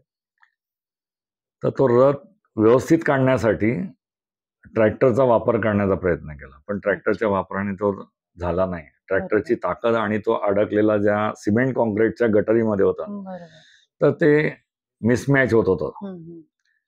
रथाच्या याला इमारतीला सुद्धा कुठे हात लागायला नको किंवा याच्यामध्ये डॅमेज नको व्हायला ती. तर त्याच्या दृष्टिकोनातून JCB बोलवलं होतं. मग JCBच्या माध्यमातून 2 JCBच्या माध्यमातून बेल्ट लावून तो रथ साईडला केला हम्म. आणि तो पुन्हा याच्या करून जागेवर आणून तो रथयात्रा कंटिन्यू केली. अच्छा. हा झाला मागचा इन्सिडन्स. बरोबर. परंतु त्या इन्सिडन्सची काळजी घेत यावर्षी आम्ही थोडंसं नियोजनामध्ये अजून एक थोडा बदल करून घेतला की याची काळजी घेता आपल्याला पुढच्या याच्यासाठी आपल्याला काय सुधारणा करायला पाहिजे. बरोबर. तर त्या दृष्टीकोनातून आम्ही यावेळेला रथाच्या मागे हम्म. एक दोर असतो, सुताचा दोर असतो अच्छा. की जो नाडा म्हणतात त्याला. हम्म, हम्म. तो नाडा लावलेला असतो, त्याला आम्ही ट्रॅक्टरने बांधून घेणार ओके. त्या नाड्याला. बरोबर. हा, किंवा रथ ओढणाऱ्यांचा स्पीड किती असला तरी तो ट्रॅक्टरच्या माध्यमातून तो ब्रेक लागल्यामुळे ब्रेक लागला. आपल्याला तो स्पीड कंट्रोल करता येईल. बरोबर. आणि त्याच्या मागे एक जेसीबी अच्छा. अत्यावश्यकसाठी, बरोबर. इमर्जन्सीला आपल्याला काही अडचणी आल्या तर ते जेसीबी पाहिजे. तर या दृष्टिकोनातून यावर्षी आमचं सुरुवातीपासूनचं नियोजन आहे ते, आणि ते आम्ही पूर्ण करणार ते. त्याच्यामुळे रथयात्रा चांगल्यात चांगली आणि उत्साहपूर्वक बरोबर. 150 वर्ष करायचं आहे आणि वेगळ्या पद्धतीनं काहीतरी त्याचं नियोजन व्हायलाच पाहिजे, या दृष्टिकोनातून सुद्धा आम्ही तयारी केलेली आहे बरोबर. रथयात्रेची. दरवर्षापेक्षा यावर्षी आमचा रथयात्रेमध्ये स्वरूप कसं बदलेल आणि आकर्षकता कशी राहील या उत्सवामध्ये, की भाविकांना येताना कुठेतरी आकर्षकता वाटेल. किंवा बरोबर. 150 वर्ष साजरे करतायत पिंपळा नगरीत, प्रति पंढरपूर म्हणून जी ओळख आहे, बरोबर. तर त्याच्यामध्ये काहीतरी आकर्षण एक वेगळं पाहिजे, म्हणून त्याचं देखील नियोजन आम्ही यावर्षी केलेलं आहे बरोबर. रथयात्रेमध्ये. सर, दरवर्षी हा रथोत्सव साजरा केला जातो, तर सरासरी किती भाविक पिंपळा नगरीत येत असतात? साधारण सरासरी जर आत्ताच्या याला बघितलं तर 4 ते 5 लाख भाविक साधारण जळगाव जिल्ह्यातून अरे वा. येत असतात.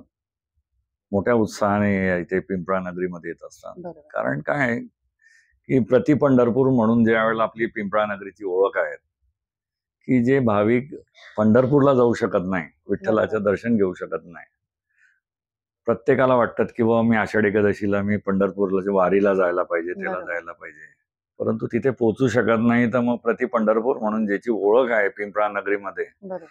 हाच इथे पिंपळा नगरीतला विठ्ठल आपला आहे, असं बरोबर. धरून आपण प्रत्येक भाविकांना सर्व वाटतं की भाविक आपण दर्शन घ्यायचं आणि पंढरीचा प्रसाद असेल किंवा केळी असेल किंवा नारळ असेल, जे बरोबर. मिळालं ते घ्यायचं आणि आनंद एन्जॉय करायचा. या दृष्टिकोनातून सर्व गावातले आणि जिल्ह्याभरातील जास्ती भाविक आपल्याकडे येत असतात. तर मला हे विचारायला नक्कीच आवडेल, एवढे भाविक इथे आपल्या पिंपळा नगरीत दाखल होतात, तर याचे आर्थिक नियोजन कसं असतं किंवा या जळगावच्या अर्थव्यवस्थेवर याचा काय परिणाम होतो? आता 2 प्रश्न येतात त्याच्यामध्ये, तुमच्या याच्यामध्ये. हम्म. आर्थिक नियोजन आणि अर्थव्यवस्था, बरोबर. ह्या 2 भाग येतात. हम्म. संस्था आर्थिक नियोजन करते बरोबर. आणि अर्थव्यवस्थेवर याचा परिणाम यात्रेचा काय होतो, हा बरोबर. भाग वेगळा आहे. बरोबर. सर्वात पहिले या रथोत्सवाचं आयोजन जरी आम्ही संस्था करत असलो तरी त्यावेळेला आम्हाला माहिती असतं की रथोत्सवाला किती खर्च येतो, काय होतो. त्या सर्व त्याचा हे घेऊन विचार करून या संस्थाही त्याचं आयोजन केलं जातं. बरोबर. त्याच्यामध्ये या यात्रेमध्ये बरेच भाविक असतात, दानशूर व्यक्ती असतात, की त्या वेगवेगळ्या माध्यमातून या रथोत्सवामध्ये त्यांची सेवा देण्याचा प्रयत्न करतात. की जसं या पंढरीच्या प्रसादामध्ये माझा सहभाग असावा बरोबर. म्हणून कोणी धणे पावडर देतं, धण्याचं पोतं देतं, कोणी गूळ देतं, बरोबर. कोणी प्रसाद देतं, सुंठ देतं, कोणी विलायची देतं, कोणी ड्रायफ्रुट्स देतं. वेगवेगळ्या मार्गाने त्याच्यामध्ये त्यांचा सहभाग होतो. त्याच्यानंतर कोणी बाकीच्या इतर वस्तू, केळीचा प्रसाद असतो, नारळाचा प्रसाद असतो, असेही भाविक आहे की ते देणारे आहेत.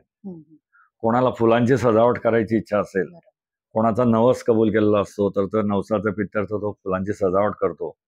नवसाला पावणारा रथ आहे तर रथावर तोरण वाहिले जातात. कोणी 11, 21, 51 नारळाचे तोरण देखील रथावर, देवाच्या रथावर केले जातात. वेगवेगळ्या स्वरूपाचे असतात. आणि जे काही नियोजन करताना, आर्थिक नियोजन करताना जे काही कमी जास्त खर्च येतो, हे सर्व संस्था त्याचा हिशोब ठेवत असते. संस्थेचं ऑडिट होतं, संस्था ऑडिट करते, रजिस्टर संस्था आहे, ऑडिट होतं त्याचं दरवर्षी मीटिंगमध्ये तो हिशोब सादर होतो. त्याच्यामुळे पॉझिटिव्ह या संस्थेला रथोत्सव यात्रा करताना कुठल्याही प्रकारचं कमी पडत नाही. म्हणजे परमेश्वराची जे मी म्हणतो साक्षात्कार आहेत पांडुरंगाचा, तो हा चमत्कार आहे, साक्षात्कारही आहेत किंवा त्या नियोजनामध्ये कुठे आम्ही कमी पडत नाही आर्थिक नियोजनामध्ये. आता दुसरा प्रश्न उरला तुमचा, अर्थव्यवस्थेवर काय परिणाम होतो यात्रेचा. निश्चित तोही प्रश्न चांगलाच आहे. कारण यात्रा म्हटली की भाविक तिथे येणार, गर्दी होणार. गर्दी उत्सव झाला की प्रत्येकाला वाटतं मी फराळाचं हे करणार का, फराळ घेणार का, मला काही मुलांना खेळ घ्यायचा आहेत का, वस्तू घ्यायची का, खरेदी करायची का, ते करायचंय का, मला पाळण्यात बसवायचंय का मुलांना, मला कुठे खेळ नाही करायचंय का. तर काही वस्तू आनंदाने घेतो माणूस. तर ही खरेदी वगैरे हे करण्यासाठी बरेचसे स्टॉल पिंपळा नगरीमध्ये आषाढी एकादशीला असतात. त्या स्टॉलची जरी म्हटलं आपण उलाढाल म्हटलं तरी 5 ते 7 लाख रकमेची एवढी उलाढाल तिथे होते मार्केटमध्ये, की मार्केट म्हणजे प्रत्येकाचेच दुकान जिथे सजवलेले असेल किंवा जिथे स्टॉल लावलेले आहेत बऱ्यापैकी तिथे विक्री होते. तर हा एक आर्थिक नियोजनाचा भागच झाला आणि अर्थव्यवस्थेवर याचा परिणाम इनडायरेक्टली हा रथोत्सव असो किंवा कुठली यात्रा उत्सव असो त्याच्यामध्ये हा अर्थव्यवस्थेमध्ये वाढ होणारच.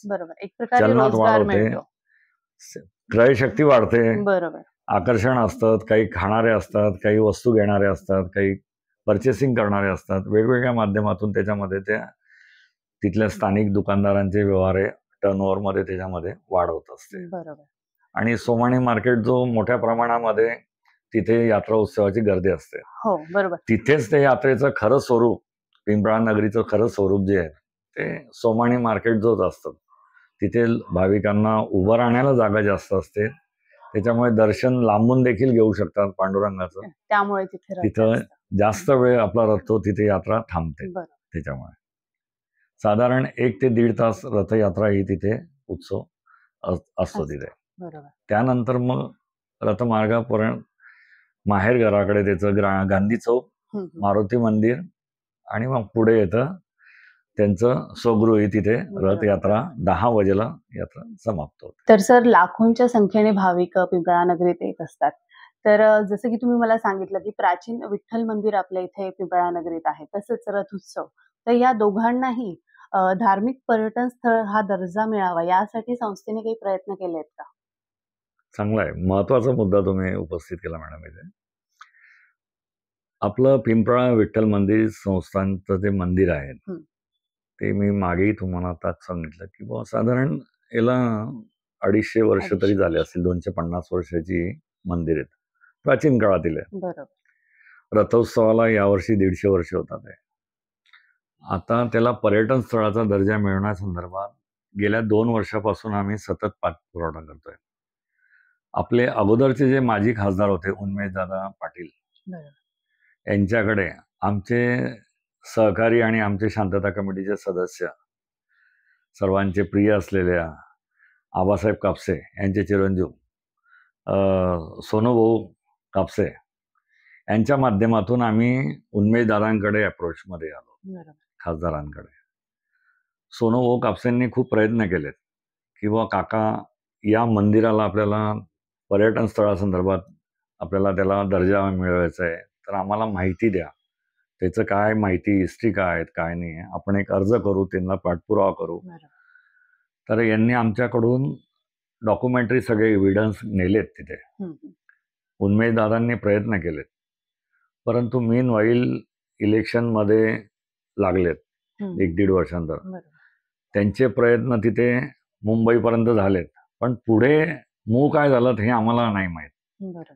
त्याच्यामुळे ते इलेक्शनमध्ये सरकारामध्ये बदल झाला, खासदार बदलले, ते झालं, पाठपुरावा केला, परंतु आता त्यांच्या याच्यामध्ये अधिकारामध्ये नसल्यामुळे तो क्षेत्र आता आम्ही त्याचा नवीन पाठपुरावा चालू केला. आपले जे हे पालकमंत्री आहे जळगाव जिल्ह्याचे गुलाबराव पाटील साहेब, यांच्याकडे ज्यावेळेला आम्ही रथोत्सवाचं आमंत्रण देण्यासंदर्भात गेलो होतो, त्यांना ही थोडी पूर्वकल्पना दिलीत व आपलं हे मंदिर जे आहे हे प्राचीन काळातील आहे. गुलाबभाऊ, आपण पालकमंत्री आहात, सर्वांचे आवडते आहात, तर आमची सर्वांची इच्छा आहे की या मंदिराला कुठेतरी आपण पर्यटन स्थळाचा दर्जा मिळावा. पाळदीपासून अवघ्या 10-11 किलोमीटरवरच आहे, तुमच्यापासून जवळच आहे आम्ही, तर या आपल्या माध्यमातून ते काम व्हावं. आदरणीय गुलाबराव पाटील साहेबांनी आम्हाला सांगितलं की तुम्ही त्यांचे कागदपत्र, अर्ज, जे जे काही तुमचे उत्सव होत असेल त्या संदर्भात असलेली तुमच्याकडे असलेली माहिती, त्या मंदिराची माहिती, रथाची माहिती, रथोत्सवामध्ये काय काय तुम्ही त्याच्यासोबत कार्यक्रम घेता याची माहिती येत्या 25 जूनच्या आत मला द्या, की जेणेकरून मी त्याचा पाठपुरावा करेल आणि ते पुढे तुम्हाला पर्यटन स्थळासंदर्भात मी जास्तीत जास्त प्रयत्न करून लवकरात लवकर तुम्हाला त्याच्यामध्ये यश प्राप्त करून देईल, अशी आम्हाला आदरणीय आपले गुलाबरावजी पाटील साहेबांनी ग्वाही दिली. खरोखर आनंद वाटला की कुठेतरी आपल्यासोबत आपले पालकमंत्री आहेत. या सगळ्याची माहिती आम्ही जसं राजू मामांना सांगितलं, जळगाव शहराचे आमदार राजू मामांना सांगितलं, तर त्यांना देखील आनंद वाटला की बुवा ठीक आहे, चांगलं काम होतंय आपल्या विठ्ठल मंदिराचं आणि रथोत्सवाचं पिंपळाच्या याच्यातलं पर्यटन स्थळाचं. आदरणीय राजू मामांनी देखील आम्हाला तयारी दर्शवली की मी देखील माझ्या पद्धतीप्रमाणे मी तुम्हाला नगरपालिकेमधून त्याच्या संदर्भात शिफारस पत्र देतो. आम्ही ज्या वेळेला पोलीस स्टेशनमध्ये आमंत्रण द्यायला गेलो होतो मागच्या वर्षी, त्यावेळेला तिथे देखील आम्हाला माहिती मिळाली की पर्यटन स्थळासंदर्भात तुम्ही जर अर्ज दिलात, पाठपुरावा केला, तर आमच्याकडून देखील तुम्हाला शिफारस पत्र मिळेल शकेल तसं. आता सगळ्यात महत्वाचं म्हणजे प्राथमिक आम्ही 25 तारखेच्या आत आपले जे माननीय आमदार साहेब आहेत, पालकमंत्री गुलाबरावजी पाटील, यांच्याकडे आम्ही हे पत्र व्यवहार करणार आहेत. त्यांना पूर्ण माहिती देऊ, सपोर्टिंग आमचं अर्ज देऊ, आपल्या मंदिरासंदर्भात असलेले आमच्याकडे काही एव्हिडन्स असतील तर ते देऊ. त्याच्यानंतर मग पुढे गुलाबराव पाटील साहेब त्याचं फॉलोअप घेणार आहेत आणि होप्स आहे आम्हाला की आदरणीय गुलाबराव पाटील साहेबांच्या प्रयत्नांना 100% यश येईल आणि राजू मामांचं सहकार्य त्याला मिळेल, असं आम्हाला निश्चित ग्वाही आहे. आणि कुठलंही काम आमचं ह्या पांडुरंगाच्या रथाचं असेल किंवा पिंपळा नगरीचं असेल, हे कुठे थांबणार नाही, याची आम्हाला ग्वाही आहे. तुमची आणि आमची सगळ्यांचीच इच्छा ही पूर्ण होईल लवकरच, अशी सदिच्छा मी करते. आणि यानंतर हे 150वं वर्ष आपलं आता ह्या वर्षी आहे, तर याबद्दल काही विशेष प्लॅनिंग तुम्ही केलेलं आहे का? म्हणजे आकर्षण काय असणार आहे यंदा? चांगलं आहे. यावर्षी खरोखर शतकोत्तर महोत्सव म्हटला जातो. 150 वर्षाला शतकोत्तर महोत्सव म्हटला जातो आणि नवीन रथाचं आपलं रौप्य महोत्सवी वर्ष. हा योगायोग की नवीन रथाचं रौप्य महोत्सवी वर्ष आणि जुन्या रथोत्सवाचं यात्रेचं शतकोत्तर महोत्सव, म्हणजे 150 वर्ष आणि 25 वर्ष, हा योगायोग, दुग्ध शर्करा योग म्हणा किंवा ते म्हणा. तर या याच्यामध्ये आम्ही गेल्या 1 महिन्यापासून रथोत्सवाची पूर्वतयारी संदर्भात दर शनिवारी, म्हणजे आठवड्याला, प्रत्येक आठवड्याला गावकऱ्यांच्या सोबत स्थानिक आमची शांतता कमिटी सदस्य, मोगरी लावणारे स्वयंसेवक, पांडुरंग भजनी मंडळ, पुजारी, कार्यकर्ते, विविध याच्यामध्ये सहभागी होणाऱ्या, त्याच्यामध्ये कार्य करणाऱ्या संस्था किंवा कार्यकर्ते, लेझिम पथक असेल, शांतता कमिटीतले कोणी असेल, तर ते सर्व सहभागी होऊन विचार विनिमय करून राहिलो होतो. तर प्रत्येक आठवड्याला आम्ही अपडेट देत होतो. सुरुवातीला आम्ही 2 आठवडे तर प्रत्येकाचे विचार ऐकून घेतले, कोणाकडून काही नवीन सूचना आपल्याला मिळतात का, उत्सव चांगल्या पद्धतीने कसं साजरा करणार.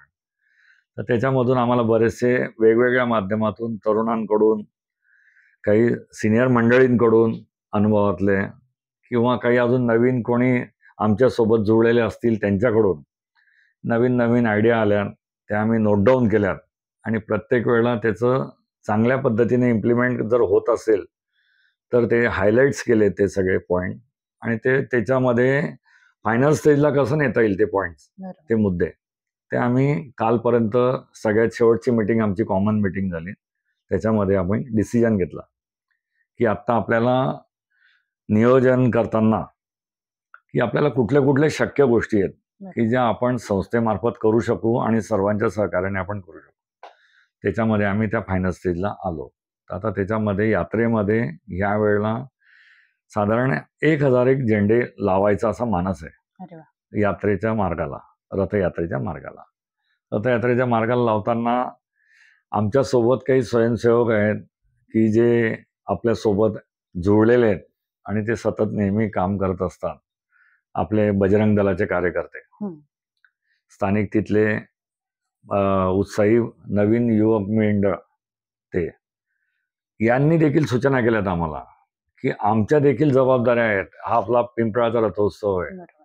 आम्ही देखील कुठली तरी जबाबदारी आम्ही स्वीकारतो. या दृष्टीकोनातून बजरंग दलाच्या कार्यकर्त्यांनी वेगवेगळ्या संतांचे 9 ते 10 चौकामध्ये कटआउट लावायचे, अच्छा. झेंडे लावायचे, ती जबाबदारी त्यांनी घेतली. अरे वा. त्याच्यानंतर संस्थेमार्फत किंवा अजून परत आमच्या मंडळामार्फत, वेगळ्या मंडळामार्फत चौकामध्ये 10 बाय 10ची रांगोळी आणि 150वं वर्ष बरोबर. आपले सहर्ष स्वागत करीत आहेत, असं एक आम्ही प्लॅस्टिक पेंटच्या रांगोळीचा मानस केला होता. अरे वा. एक व त्याच्यावरून आपला रथोत्सवाची यात्रा जाणार आणि आनंद होईल. अजून त्याच्यामध्ये रथमार्गामध्ये ज्या जवळ मोठ्या बिल्डिंग असतील रथाच्या आजूबाजूला चौकामध्ये, त्याच्यात वरतून फुलांचा वर्षाव करायचा. अरे वा. रथाचं चौकामध्ये स्वागत होण्याच्या दृष्टीकोनातून तिथे फुलांचा वर्षाव करायचा.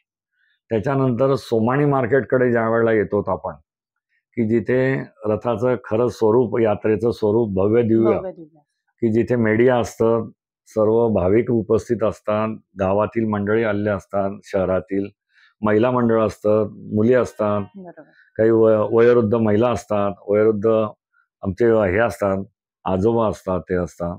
या सर्वांना तिथे दर्शन शांततेनं होण्यासाठी रथोत्सवाचं यात्रा तिथं 1 ते 1.5 तास तिथे संध्याकाळी 5 ते 6च्या दरम्यान तिथे थांबवलेली असते. प्रत्येकाला शांततेनं तिथे रथाचं दर्शन घेता यावं, प्रसाद मिळावा या दृष्टीने तिथे असतं. त्याच्यानंतर रथयात्रा पुनरावृत्तीनं गांधी चौकात येते माहेर घराकडे आल्यानंतर ह्या वेळेला माहेरी आल्यानंतर त्या रथाचं स्वागत वेगळ्या पद्धतीनं व्हावं ही एक संकल्पना आमच्या डोक्यात आली. तर ती डिजिटल लाइटिंगनं आपण फुलांचा वर्षाव आणि डिजिटल लाइटिंग साधारण 7 ते 7:30च्या दरम्यान ते गांधी चौकात येतो.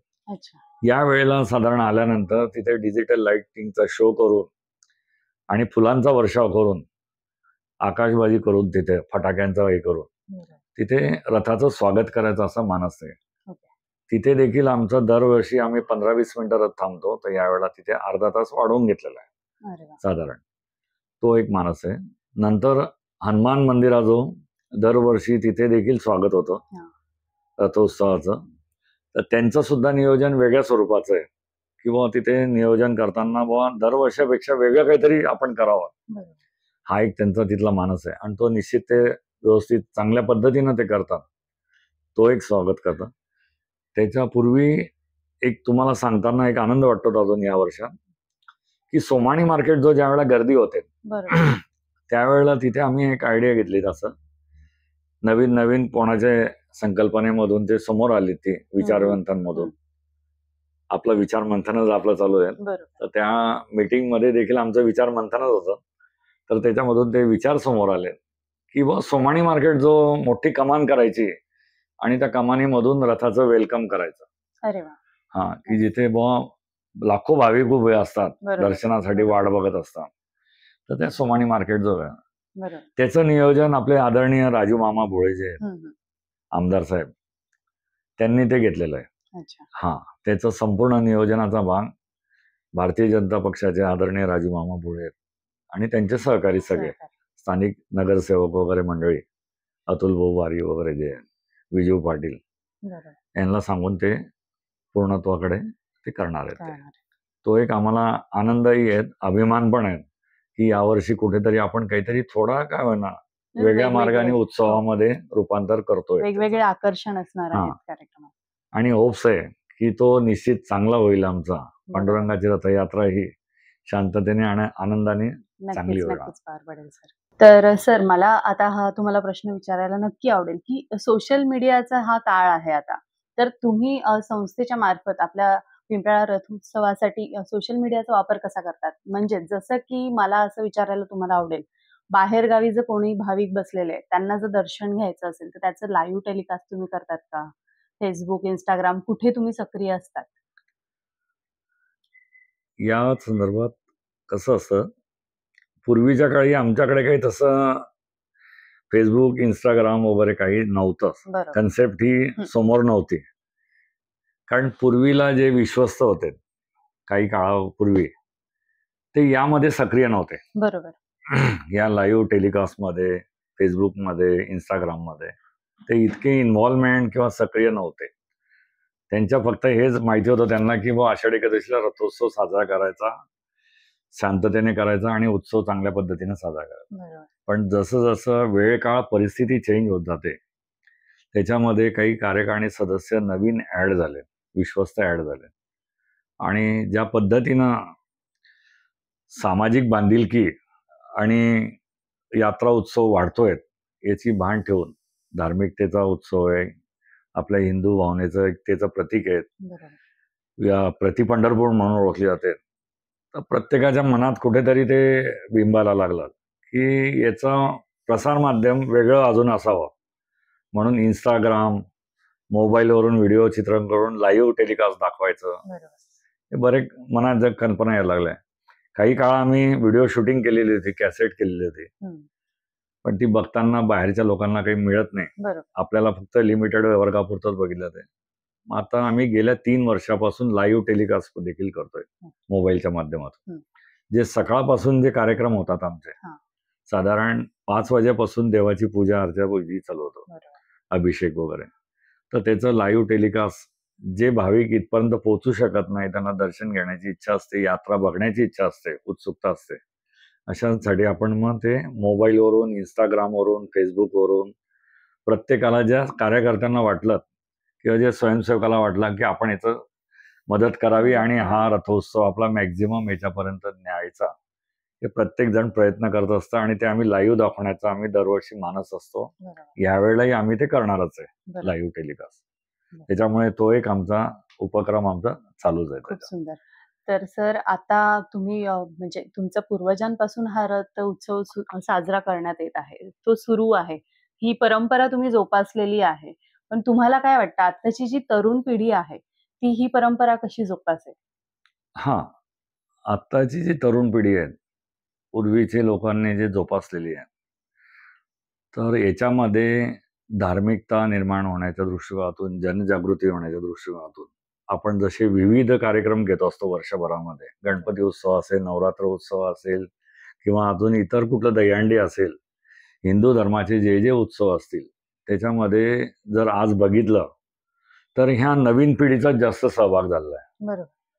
त्यांची उत्सुकता आणि धार्मिकता वाढवण्यासाठी जुन्या लोकांचं सहकार्य तर असतं, त्यांचं पाठबळ असतात, माहिती देतात, ते करतात, परंतु नवीन पिढीला सुद्धा खूप जनजागृती निर्माण झालेली आहे आणि आपला देखील कुठेतरी आपला सहभाग पाहिजे, या दृष्टिकोनातून नवीन पिढी सुद्धा मला वाटतं की या रथोत्सवामध्येच नाही तर प्रत्येक धार्मिक कार्यामध्ये नवीन पिढीचं योगदान हे जास्त असतं आणि ते कंटिन्यू राहील.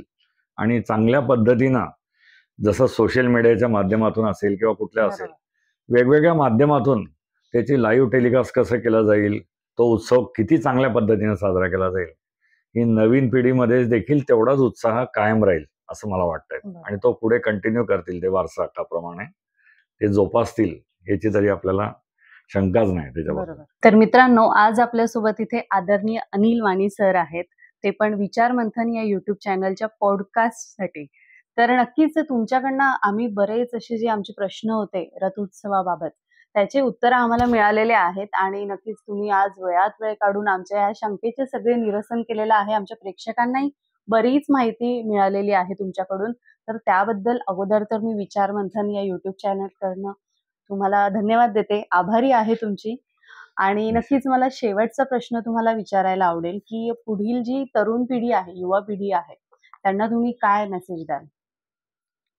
तरुण पिढीला मेसेज देण्याच्या अगोदर सोशल मीडियाच्या माध्यमातून, ज्याबद्दल आपण प्रसार माध्यमातून आपण नियोजन करतो आणि उत्कृष्ट उत्सव, चांगला उत्सव कसा होईल या संदर्भात ज्यावेळेला आपण चर्चा करतो, तर या मीडियाच्या माध्यमातून ज्यावेळेला प्रसार माध्यमाला करतात तरुण पिढी, तर मी एक त्याच्यामधून सांगू शकतो तरुण पिढीला किंवा पारंपरिकतेचा आणि धार्मिकतेचा आदर ठेवून, सन्मान ठेवून, वयोवृद्धांचं मार्गदर्शन घेऊन आपण ज्या संस्कृतीत आहोत, हिंदू धर्माच्या संस्कृती आहे, त्या धर्माला जे योग्य असेल अशा पद्धतीनंच आपण त्या उत्सवामध्ये सहभागी व्हायला पाहिजे आणि चांगल्या पद्धतीनं आपली जबाबदारी आपण पार पाडायला पाहिजे, जेणेकरून आपल्यासाठी दुसऱ्याला कोणाला त्रास व्हायला नको यात्रेमध्ये, किंवा नवीन येणाऱ्या बालगोपाल मंडळींना देखील आपला आदर्श चांगला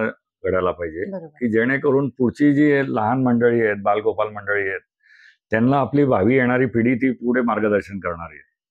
तर अशांना जर आपण चांगला आदर्श दिला तर तो निश्चितच त्यांच्यावर सुद्धा संस्कार चांगले होईल आणि आपलं मार्गदर्शन देखील चांगलं मिळेल त्याला, आणि चांगल्या पद्धतीनं आपण तो उपक्रम कुठलाही असो, तो आषाढी एकादशीचा असो, गणेशोत्सव असो, किंवा अजून परत नवरात्र उत्सव असो, किंवा इतर कुठलाही उत्सव असो, तो चांगल्या पद्धतीनं आहे. फक्त आपल्या संस्कृतीची भान ठेवा, आपली चांगली हिंदू संस्कृती चांगली आहे. कुठलाही उत्सव जो आहे, धार्मिक उत्सव असतो, त्याच्यामध्ये कुठलाही अवाच्य प्रकार होऊ नये याची काळजी आपण समाज बांधव या नात्याने, आपण भाविक या नात्याने, आपण देशाचे जबाबदार नागरिक या नात्याने ती पूर्णपणे आपल्याला निभवायला पाहिजेत. ही एकच मी पांडुरंग चरणी विनंती करेल आणि प्रार्थनाही करतो की अशांना चांगली बुद्धी मिळो, सगळ्यांना तरुण बुद्धीला, आणि चांगलं कार्य त्यांच्यातून हो.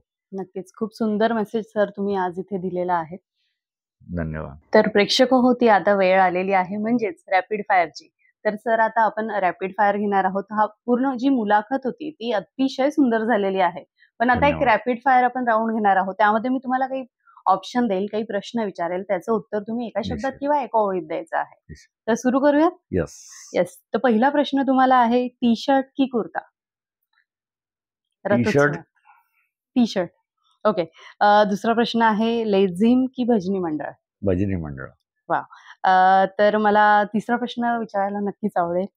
फराळ जागोजागी वाटला जातो रथोत्सवामध्ये, तो कुठला फराळ जास्त खायला आवडेल तुम्हाला? सर्वीकडचा देवाचा प्रसाद. अरे वा. त्यानंतर अक्षय तृतीयाला 12 गाड्या असतात आणि आषाढी एकादशीचा रथोत्सव, तर कुठला उत्सव तुम्हाला सगळ्यात जास्त आवडेल? मला अभिमान आहे की दोघंही कार्यक्रम हे पिंपळाचे आहेत आणि सर्वात मोठे उत्सव असतात, त्याच्यामुळे दोघांमध्ये मी आवड. ग्रेट. आणि पुढचा प्रश्न आहे, रथ ओढणे की रथावर बसून प्रसाद वाटायला तुम्हाला आवडेल? रथ ओढणे आणि रथावर बसण्यापेक्षा खालून सेवा करणे आणि भाविकांची जास्तीत जास्त चांगली सेवा देणे हे प्रेफर. वाव.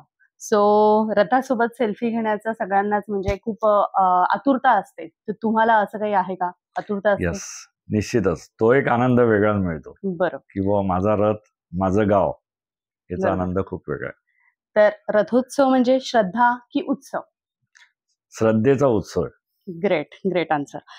यानंतर रथोत्सवात केला जाणारा जयघोष? जानकाबाई की जय. वा. यानंतर रथोत्सवाचे माहेरघर? गांधी चौक, पिंपळा.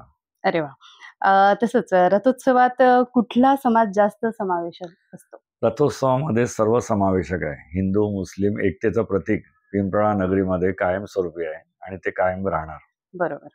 यानंतर एका वाक्यात रथोत्सवाला तुम्ही कसं ब्रीफ कराल? रथोत्सवाला पांडुरंगाचा रथोत्सव आणि हा नवसाला पावणारा रथोत्सव आहे. सर्व भाविकांच्या मनोकामना पूर्ण होईल या दृष्टिकोनातून पांडुरंगाचा आशीर्वाद हा प्रत्येक भाविकाला मिळेल आणि तो नेहमी आनंदी राहील या दृष्टिकोनातून मी सक्रिय राहील त्याच्या संदर्भात. तर श्रोते हो, आता आपण इथे अनिल वाणी सर यांची मुलाखत बघितलेली आहे. तर बरेच असे प्रश्नांची उत्तर आपल्याला मिळालेले आहे. पिंपळा रथोत्सव म्हणजेच प्रति पंढरपूर असलेलं आपले पिंपळा नगरी, तर याबद्दलही त्यांनी बरीच माहिती आपल्याला पुरवलेली आहे. तर नक्कीच मी सरांना धन्यवाद देते, त्यांची आभारी आहे विचार मंथनच्या YouTube चॅनलकडनं. आणि नक्कीच असे जे आपले पॉडकास्टचे आपलं चॅनल आहे त्याच्यावर वेगवेगळे असे एपिसोड्स तुमच्यासाठी आम्ही घेऊन येणार आहोत. तर तुम्ही विचार मंथन या चॅनलला नक्कीच लाईक करा, शेअर करा आणि सबस्क्राईब करा. आणि नक्कीच आजचा जो पॉडकास्ट तुम्ही बघितलेला आहे, तुमचीही अशी काही आठवण असेल पिंपळा रथोत्सवाबद्दल, तर तुम्ही आम्हाला कमेंट करून नक्की सांगू शकता. धन्यवाद.